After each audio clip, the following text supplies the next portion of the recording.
Vous avez toujours rêvé d'avoir un coffre-fort rempli d'or comme dans les films? De tenir dans vos mains ces lourds lingots tout brillants? Cependant, le processus d'achat, le stockage et les assurances mettent un frein à ce joli rêve? Eh bien, tout ça n'est désormais qu'un mauvais souvenir, j'ai la solution à votre problème. Bonjour et bienvenue à tous dans cette nouvelle vidéo, ici Angélique d'Invest in French. Aujourd'hui, je vais vous parler des 6 meilleurs ETF canadiens pour investir dans l'univers de l'or sans avoir à vous préoccuper de lui trouver un endroit sécuritaire, de payer des frais de location de coffre-fort dans une banque, de payer des assurances faramineuses en cas de cambriolage de votre maison et de tout un tas de soucis psychologiques liés à la détention d'or physique à votre domicile. Ces fonds peuvent être séparés en 3 catégories, ceux qui investissent dans l'or pur, ceux qui investissent dans les producteurs d'or et ceux qui vont générer des revenus mensuels grâce à la fluctuation du prix de l'or sur l'or brut mais aussi sur les producteurs d'or en utilisant la stratégie de vente d'options d'achat couverte. Si le prix de l'or va à la hausse, les compagnies minières aurifères peuvent augmenter leur prix de vente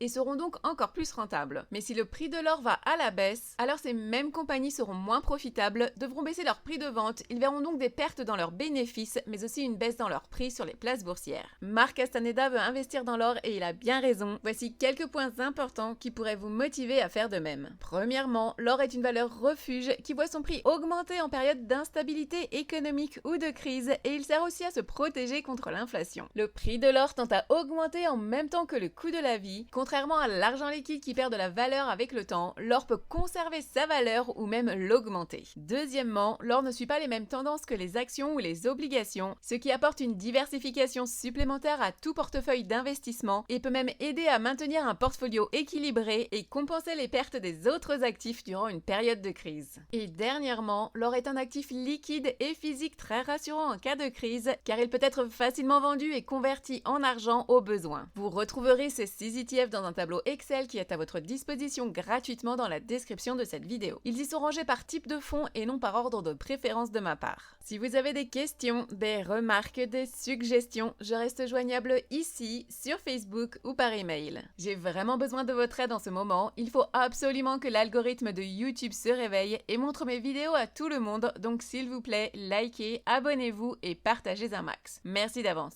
Et maintenant, allons découvrir ces fonds canadiens négociés en bourse qui touchent de très près ou d'un peu plus loin à ce fameux métal précieux doré. Je vais réexpliquer vite fait ce qu'est un ETF pour éviter de perdre trop de monde en route. Un ETF, qui veut dire Exchange Traded Fund ou FNB en français pour fonds négociés en bourse, est un moyen d'acheter des centaines d'actions au sein d'un seul fonds. Ainsi, au lieu de mettre tous vos œufs dans un même panier en investissant dans une seule entreprise, vous diversifiez votre portefeuille en investissant dans une petite partie de dizaines ou centaines d'entreprises. Les fonds que je vais vous présenter aujourd'hui sont tous canadiens, vous les achèterez donc tous en dollars canadiens. Vous pouvez donc les détenir soit dans votre TFSSLI ou votre RRSP REER pour éviter toute taxation sur les dividendes et potentiels gros gains en capital quand vous les vendrez dans plusieurs décennies. Mais vous pouvez aussi les mettre dans un compte non enregistré vu que les distributions de ces fonds sont quasi inexistantes et que pour les 2 derniers de la liste, ils versent en majorité du remboursement de capital qui n'est pas taxé. Plus d'infos sur ce type de distribution dans la vidéo qui s'affiche en haut à droite de votre écran. Et si vous voulez en savoir plus sur les ETF, allez jeter un œil à cette vidéo. Commençons par les fonds qui investissent dans l'or pur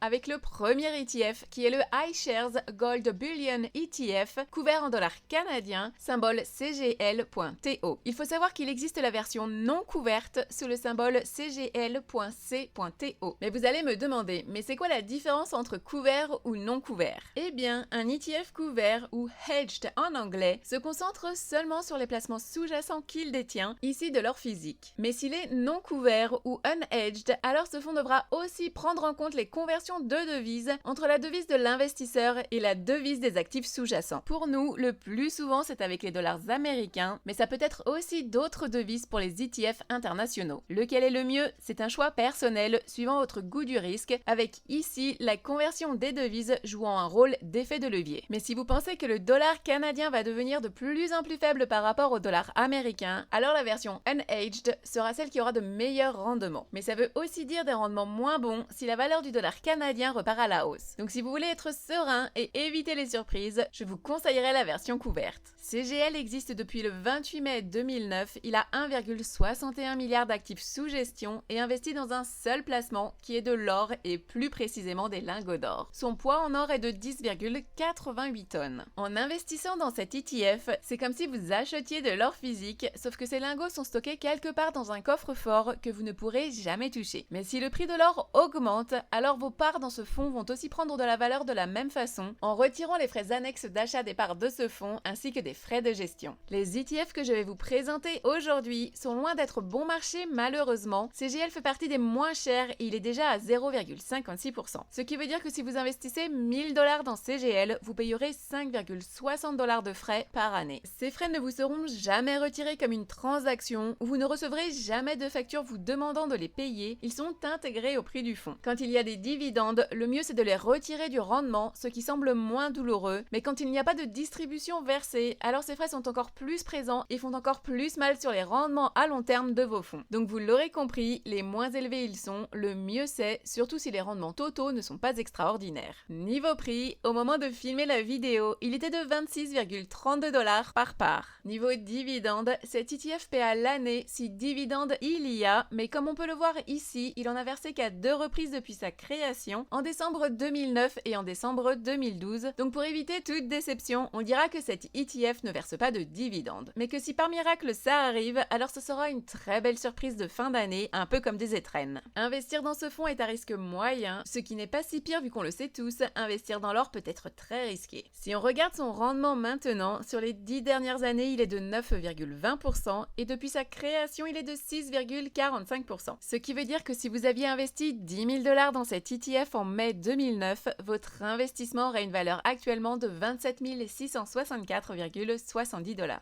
Pour son évolution de prix au cours des années, il est en hausse depuis toujours et quel parcours, plus 161,11% en passant de 10 à 26 $ actuellement qui est son prix le plus haut de tous les temps. La pandémie de 2020 a eu un très bref impact sur son prix qui est passé de 13 à 12 $, mais en un mois, tout n'était qu'un mauvais souvenir. Depuis début 2024, son prix est sous stéroïdes, plus 10 $ en un peu plus d'une année. Le deuxième fonds de cette liste est le Purpose Gold Bullion Fund, non couvert en dollars canadiens, symbole KILO.B.TO. Comme pour le précédent fonds, il existe sous plusieurs variantes. La version couverte Kilo.TO, la non couverte Kilo.B.TO que je vais vous présenter par la suite et la version en dollars américains Kilo.U.TO. À vous de choisir celle qui vous convient le mieux. Cet ETF existe depuis le 29 octobre 2018, c'est donc le fonds le plus jeune de cette liste. Il a 767,4 millions d'actifs sous gestion et investi dans un seul placement, des lingots d'or à hauteur de 164 980 onces, soit 4,70 tonnes. La différence avec le fonds précédent, c'est qu'ici il y a la possibilité d'échanger les parts qu'on possède de ce fonds contre de l'or pur et dur en kilogrammes, délivré gratuitement chez nous et ça, je trouve ça totalement fou et génial. Niveau frais de gestion, cet ETF est le moins cher de cette liste à 0,23%. Ce qui veut dire que si vous investissez 1000 $ dans n'importe quel kilo, vous payerez 2,30 $ de frais par année. Niveau prix, au moment de filmer la vidéo, il était de 54,83 $ par part. Niveau dividende, cet ETF en verse annuellement, mais depuis sa création, le seul versement qu'il a effectué était en décembre 2020, donc je pense que comme pour CGL, on peut dire que ce fonds ne paye pas de dividendes. Si on regarde son rendement sur les 5 dernières années, vu que ce fonds n'a que 6 ans et demi, il est de 13,52% et depuis sa création, il est de 16,43%. Ce qui veut dire que si vous aviez investi 10 000 $ dans cet ETF en octobre 2018, votre investissement aurait une valeur actuellement de 28 048 $.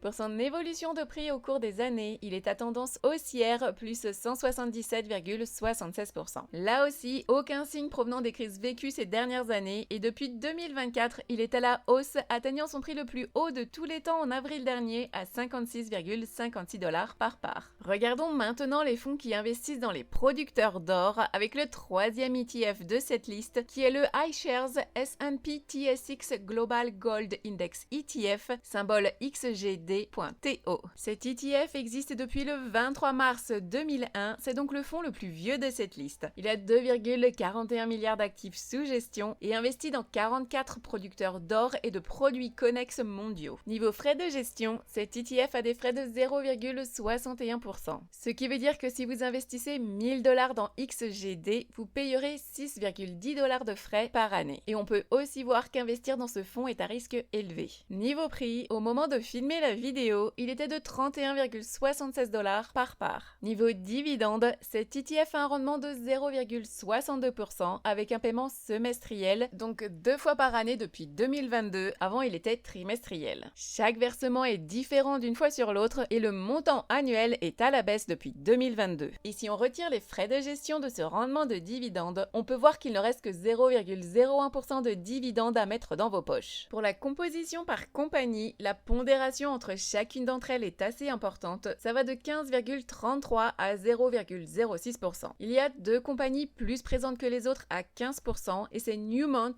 et Agnico Eagle, suivi de Wheaton Precious Metal à 10%, Barrick Mining et Franco-Nevada à 8%. Et ce top 5 représente 57,18% de tout le fonds. Pour sa répartition géographique, ces compagnies minières aurifères sont situées à 65% au Canada, 20% aux États-Unis, 12% en Afrique du Sud et 1% en Angleterre. Si on regarde son rendement sur les 10 dernières années, il est de 12,14% et depuis sa création, il est de 6,98%. Ce qui veut dire que si vous aviez investi 10 000 $ dans cet ETF en mars 2001, votre investissement aurait une valeur actuellement de 53 676,96 $. Et pour son évolution de prix au cours des années, il est à tendance haussière, mais beaucoup moins que ses confrères précédents, à seulement 49,81%. On peut voir les 2 crises importantes de 2008, 2009 et 2020 sur ce graphique, mais ce qui saute vraiment aux yeux, c'est la période entre 2012 et 2020 avec des prix plutôt faibles et stables aux alentours de 10 $ par part, mais depuis début 2024, il est lui aussi reparti à la hausse comme on a pu le voir avec CGL et Kilo, atteignant son prix le plus haut en avril dernier à 32,08 $ par part. Le 4e fonds de cette liste est le BMO Equal Weight Global Gold Index ETF, symbole ZGD.TO. Cet ETF existe depuis le 14 novembre 2012, il a 129 millions d'actifs sous gestion et investit dans 38 sociétés mondiales du secteur aurifère de façon équipondérée pour réduire les risques spécifiques à un seul titre. Niveau frais de gestion, cet ETF a des frais de 0,60%, ce qui veut dire que si vous investissez 1000 $ dans ZGD, vous payerez 6 $ de frais par année. Et pour ce fonds, le risque est au maximum. Niveau prix, au moment de filmer la vidéo, il était de 159,65 $ par part. Niveau dividende, cet ETF a un rendement de 0,38% avec un paiement annuel qui est à la hausse depuis 2021. À noter qu'en 2018, il n'y a eu aucun dividende de payé, sûrement dû au split qui a eu lieu en janvier 2019. Pour la composition par compagnie, la pondération entre chacune est identique ou presque et ça va de 3,36 à 2,08%. Le top 5 représente 15,78% de tout le fonds et est composé de Oceana Gold, Lundin Gold, Artemis Gold, Endeavour Mining et New Gold. Pour sa répartition géographique, ces compagnies sont situées à 70% au Canada, 10,5% aux États-Unis, 6% en Australie, 5% en Afrique du Sud, 3% en Angleterre et en Turquie et 2,5% au Brésil. Pour son rendement sur les 10 dernières années, il est de 14,33% et depuis sa création, il est de 5,90%. Ce qui veut dire que si vous aviez investi 10 000 $ dans cet ETF en novembre 2012, votre investissement aurait une valeur actuellement de 21 792,51 $. Et pour son évolution de prix au cours des années, il est à tendance haussière, plus 119,45%. Comme les fonds précédents, depuis 2024, son prix est sous stéroïdes en passant de 65 à 160 $ par part actuellement. Passons maintenant à la catégorie des ETF utilisant les ventes d'options d'achat couvertes avec le Global X Gold Producer Equity Covered Call ETF, symbole GLCC.TO. Cet ETF existe depuis le 11 avril 2011, il a 370 millions d'actifs sous gestion et investi dans 23 placements, le premier étant un ETF et les 22 autres sont des producteurs d'or. Je ne suis pas sûre à 100% de ce nombre car je ne l'ai pas trouvé sur leur site officiel qui, je dois dire, est très mal fait à mon goût. Et grâce à la vente d'options d'achat couvertes, ce fonds vise à générer un revenu mensuel constant. Niveau frais de gestion, cet ETF fait partie des plus chers à 0,79%. Ce qui veut dire que si vous investissez 1000 $ dans GLCC, vous payerez 7,90 $ de frais par année. Niveau prix, au moment de filmer la vidéo, il était de 36,39 $ par part. Niveau dividende, cet ETF a le rendement le plus élevé de tous les fonds de cette liste à 7,55% avec un paiement mensuel. Les versements sont identiques d'un mois sur l'autre, en tout cas c'était le cas pour tout 2023 et 2024 Mais depuis le début de l'année, les versements sont à la hausse et ont déjà été augmentés à 2 reprises. Les distributions de ce fonds ne sont pas des dividendes, je n'ai pas trouvé la composition exacte sur leur site, qui comme je l'ai dit il y a quelques minutes est vraiment très mal fait, mais comme la plupart des covered call ETF, c'est en majorité du remboursement de capital et aussi un peu de gain en capital. Donc, soit vous le mettez dans un compte non enregistré et payez un tout petit peu d'impôt sur les gains en capital et profitez à fond de la non-imposition du ROC, soit vous le mettez dans un compte enregistré et oubliez toutes ces histoires de taxation. Pour la composition de ce fonds, comme je l'ai dit précédemment, le premier titre est un ETF, le GLDX.TO, à hauteur de 42%, suivi de Anglo Gold à Ashanti à 7%, Newmont, Kinross Gold et Agnico Eagle à 6%. Ce top 5 représente 65,79% de tout le fonds. Pour sa répartition géographique, ses producteurs d'or sont situés à 76% au Canada, 15% en Afrique du Sud, 7% aux États-Unis et 2% en Angleterre. Pour son rendement sur les 10 dernières années, il est de 12,05% et depuis sa création, il est de 2,10%. Ce qui veut dire que si vous aviez investi 10 000 $ dans cet ETF en avril 2011, votre investissement aurait une valeur actuellement de 13 079,02 $. Pour son évolution de prix au cours des années, il est à tendance baissière, moins 63,61%. De 2011 à 2013, le prix de ce fonds a fait une plongée pas cool de 101 à 40 $ par part et depuis il oscille entre 40 et 18 $ par part. Il faut savoir que les covered calls ETF ne sont pas faits pour faire une plus-value lors de la vente de vos parts, mais juste pour récupérer des revenus intéressants tout au long du chemin. Ce sont des investissements beaucoup plus risqués, mais qui rapportent un peu plus que la normale. Si vous voulez en savoir plus sur ce type de fonds, vous devriez aller jeter un œil à cette vidéo. Je vous mets le lien en haut à droite de votre écran. Et le dernier fonds de cette liste est le Global X Gold Yield ETF, symbole HGY.TO. Cet ETF existe depuis le 17 décembre 2010, il a 114,5 millions d'actifs sous gestion, c'est donc le plus petit fonds de cette liste et investi dans un seul placement qui est un ETF, le GLDM, qui investit lui-même dans des lingots d'or. Et là aussi, l'utilisation de ventes d'options d'achat couvertes permet de générer un revenu mensuel. Niveau frais de gestion, cet ETF est le plus cher de tous à 0,89%. Ce qui veut dire que si vous investissez 1000 $ dans HGY,